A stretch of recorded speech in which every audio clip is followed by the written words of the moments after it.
Kilala mo si Panyero Efren? Yes, kilala ko siya.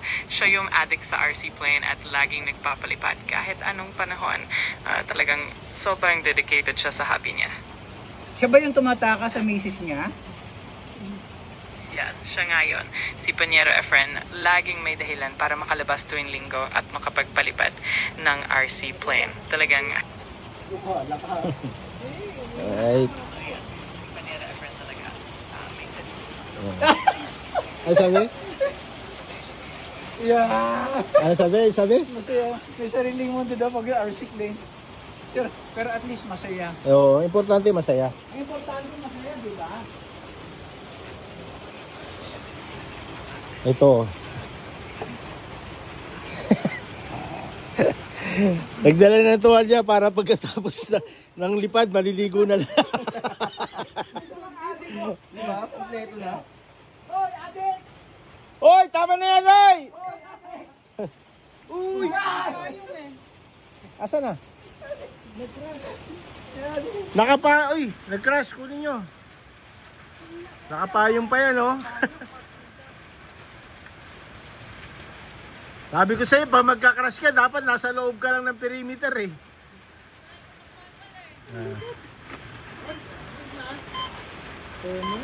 Hindi naka-on yung controller. Hindi naka-on. Sinabi ng unang i-on ang controller bago i-connect. Ay, ganun ba? Patayin mo muna. Bunutin mo. Sa labas. Mahal ang bayad niya ngayon, umuulan eh. Hindi naman nagpapalipad na yung sariling payo. Naka-expert po. Naka-expert. Bigla si Rock eh. Ina! Gumagana ba? Gyro, left. Magpatay. Huwag ka na magpatay. Ay, dito lang naman eh. Ganun. Pero na kanina.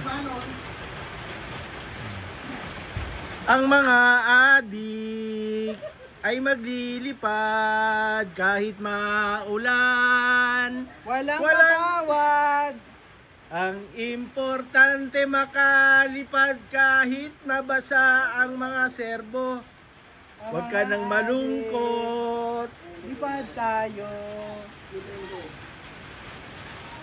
Alright. So, ito ba yan? Left mo.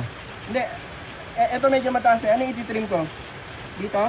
Yung right yan. Ito. Ah. Yun. Op. Okay na yan. Yun. Okay. Sabi ko sa'yo, pinapatagal mo pa yan. Mamaya lalong lalakas ang ulan yan. Lalong hindi ka makakalipad. Excited eh. Excited na. Baliktad. Na-excite na masyado. Alright. Ha? Hindi na masyado yan. Kinabit mo na yan dati. Ano? Yeah, guys, oh. Mga basang sisiw kami dito.